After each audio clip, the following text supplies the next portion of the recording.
Bonjour et bienvenue dans les 4V. Bonjour Fabien Thomas Roussel. Soto. Vous publiez un livre qui s'appelle Les jours heureux sont devant nous. C'est pas exactement l'impression qu'on a en regardant ce qui se passe en ce moment dans le pays. Il a manqué 9 voix à l'une des 2 motions de censure hier pour faire tomber le gouvernement. De fait, la réforme de retraite est adoptée. Il n'y a pas eu de majorité pour renverser le gouvernement. C'est quoi? Fin du chapitre, fin du livre, fin de l'histoire? Ah non, pas du tout. D'abord, le défi des jours heureux est plus que jamais devant nous. Nous avons tellement besoin de réformes heureuses, d'apaisement social, de démocratie sociale dans notre pays face à un régime autoritaire qui est aujourd'hui en fin de course. La loi... Le régime est en fin de course. Ah, mais ça sent, oui, la fin d'un régime. Oui, c'est la fin du régime de M. Macron, de ce gouvernement qui ne tient plus que par un fil. Ces 9 petites voix qui a manqué hier pour adopter cette motion de censure.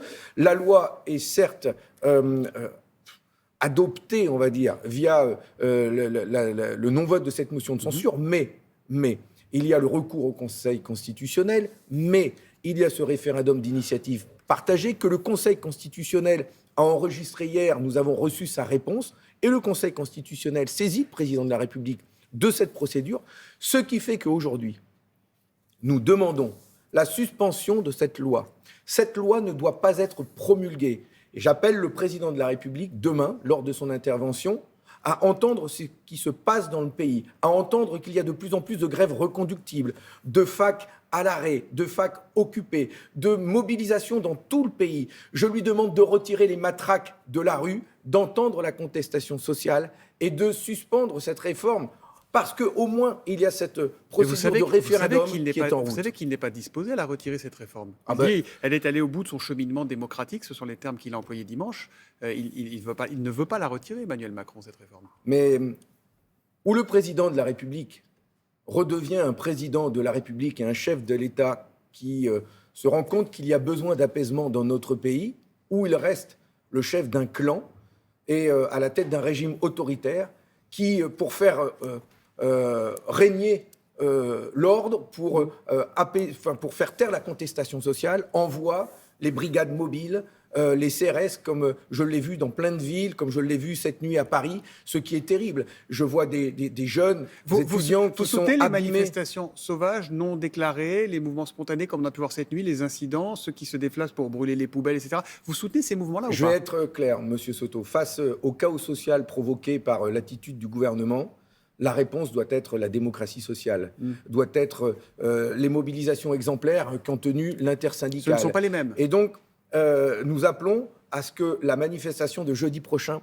soit la plus belle, la plus massive, la plus importante qui existe. Mais ce n'est pas ma question. Mais Les je vais y mouvements répondre, je vais aller au bout. spontanés comme ça. D'ici là, dans les jours qui viennent, l'intersyndicale et nous avec, nous appelons les salariés à tenir le plus d'initiatives possibles dans le pays et notamment à occuper leur usine, à arrêter le travail. C'est dur et ça fait plusieurs semaines maintenant que ça tient. Et donc, nous devons créer les conditions de montrer que la mobilisation tient. Je pense à Aperam, à Guignon, je pense à la société Transpol à Villeneuve-d'Ascq, je pense à Blédina, à Brive. Vous voyez, il y a plein d'entreprises qui passent en grève reconductible. Je pense à toutes ces centrales nucléaires. Les mouvements qui sont parfois violents, qu'on voit sporadiques, ici ou là. On a vu cette nuit, il y en a encore ce matin, notamment, je crois, du côté de Nantes, etc. Vous les soutenez ou pas, cela? Non. Ce qui contribue à les dégradations physiques, les feux de poubelle, tout cela n'apportera pas la réponse que nous attendons. Nous appelons, nous, à ce que les mobilisations exemplaires qui se sont tenues jusqu'à maintenant à l'appel de l'intersyndicale puissent se tenir. La solution... Pour vous, le rendez-vous, c'est jeudi. Le rendez-vous, c'est jeudi. Mais c'est aujourd'hui. Ouais. C'est tous les jours. Je pense à ces salariés qui, en ce moment même, les éboueurs, notamment, que je suis allé rencontrer, continuent de tenir ce mouvement à bout de bras, continuent à perdre de l'argent pour chaque jour de grève. Je vais reprendre les mots d'Elisabeth Borne hier à l'Assemblée. La rue est-elle plus légitime que les institutions? Mais vous vous rendez compte de ce qu'elle a dit? Mais quelle violence, justement, ça représente pour beaucoup de salariés. Comment voulez-vous que derrière, il n'y ait pas de réaction violente, même si je les condamne? Il faut comprendre ce qui se passe dans le pays. Et ça ne peut pas être autrement. Ce gouvernement est d'une violence rare, d'une violence sociale et d'une brutalité sans nom, quand justement, elle renvoie la rue avec une forme de mépris. Mais enfin, la rue, ce sont 3,5 millions de personnes qui ont manifesté le 7 mars dernier. Ce sera peut-être, et je le dis, 4 à 5 millions de personnes qui manifesteront jeudi prochain. Mais la rue est-elle plus légitime que les institutions ? Est-ce que le peuple est illégitime quand il manifeste avec autant de détermination ? L'intersyndicale est-elle illégitime quand dans sa plus grande unité, est-ce que ça veut dire que s'oppose... le Parlement aujourd'hui est illégitime ? Ah ben le Parlement est bafoué, oui. Ah oui, le Parlement est bafoué, humilié. Enfin, vous vous rendez compte que moi, député, j'ai été privé 11 fois de mon vote par 11-49-3 et je n'ai pas pu voter sur cette réforme des retraites. J'ai voté une motion de censure, mais cette réforme des retraites n'a même pas été votée une fois sur le fond à l'Assemblée nationale. Elle n'a pas été votée une fois à l'Assemblée nationale. Le 49.3 n'a pas été inventé par un dictateur, a dit également hier... Non, par un général. Oui, un général qui aimait bien l'ordre et la règle.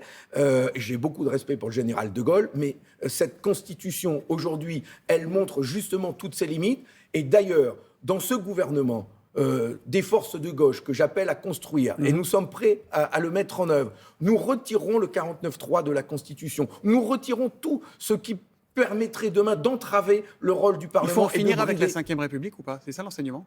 Il y a besoin de beaucoup plus de démocratie sociale et de construire une nouvelle République qui respecte la parole des Français, du monde du travail et des organisations syndicales, des corps intermédiaires. En attendant, est-ce que vous demandez le départ d'Elisabeth Borne et de son gouvernement ?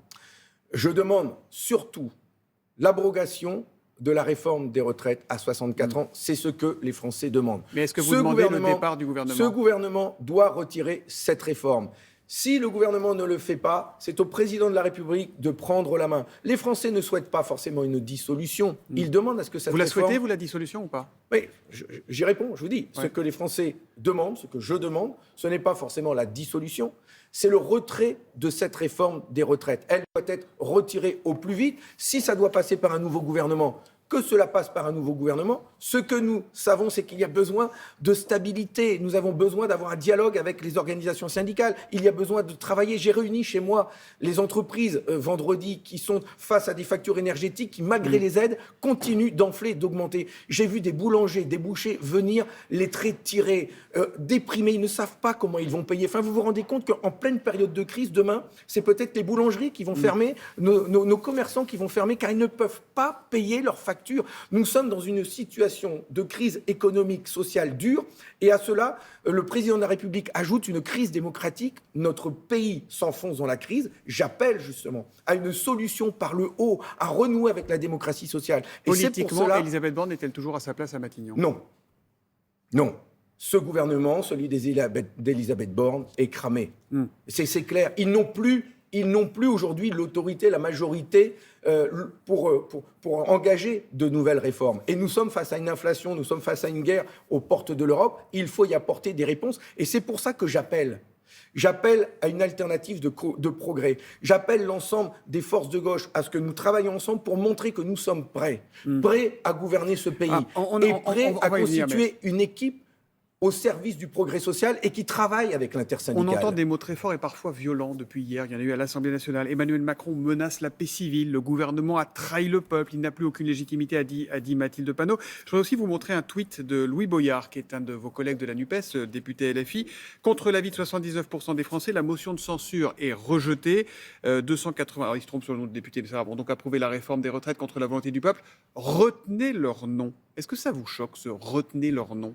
Mais vous voyez bien que ce dont je vous parle depuis le début, c'est de construire une nouvelle démocratie sociale. Mais est-ce que ça, c'est pas mettre de l'essence sur le feu ? Mais vous savez,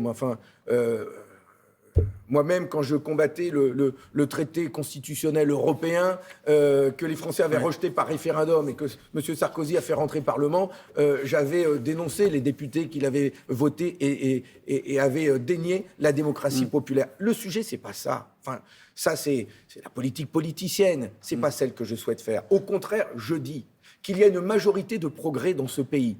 Elle existe. Quand je vois le travail formidable des organisations syndicales, quand je vois ce que nous avons réalisé au Sénat comme à l'Assemblée nationale, le fait que les forces de gauche et écologistes ont su mener ensemble ce combat contre cette réforme de retraite. Et nous avons défendu ensemble des amendements montrant qu'il y a d'autres solutions alternatives. Il y a le RN, il y a une partie des LR. Non. Ne parlez pas du Rassemblement national qui, eux, demandent qui eux Vous demandent avez de voté une motion de censure non, avec eux hier. Non, non, non, bah monsieur si. mais non, monsieur Soto.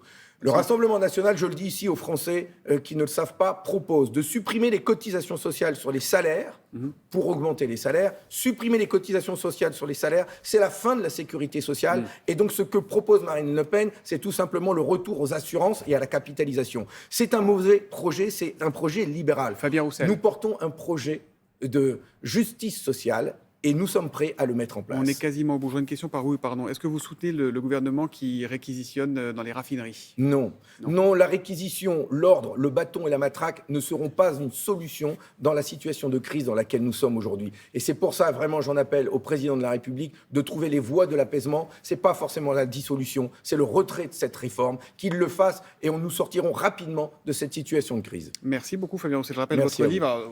On devait en parler aujourd'hui, mais là, on est rattrapé par l'actualité. Vous reviendrez. Les jours heureux sont Avec devant grand nous, de la plaisir, parce présidentielle que- à la reconstruction de la gauche. Et je parle tellement de cette réforme des retraites C'est et de publié au Cherche l'alternative Midi. à gauche que nous sommes prêts à construire Et on ensemble. aurait dû aussi parler du rapport du GIEC, parce que pendant ce temps-là, on est à plus 1,2 degré d'ici Vous vous rendez compte quelques années. Vous vous rendez compte les défis qu'on a à relever? Ouais. Et on est là en train de sortir la matraque et de continuer de se mobiliser contre cette réforme de retraite. On est à rebours. La France est vraiment nulle en ce moment. Nulle. Merci, Fabien Roussel.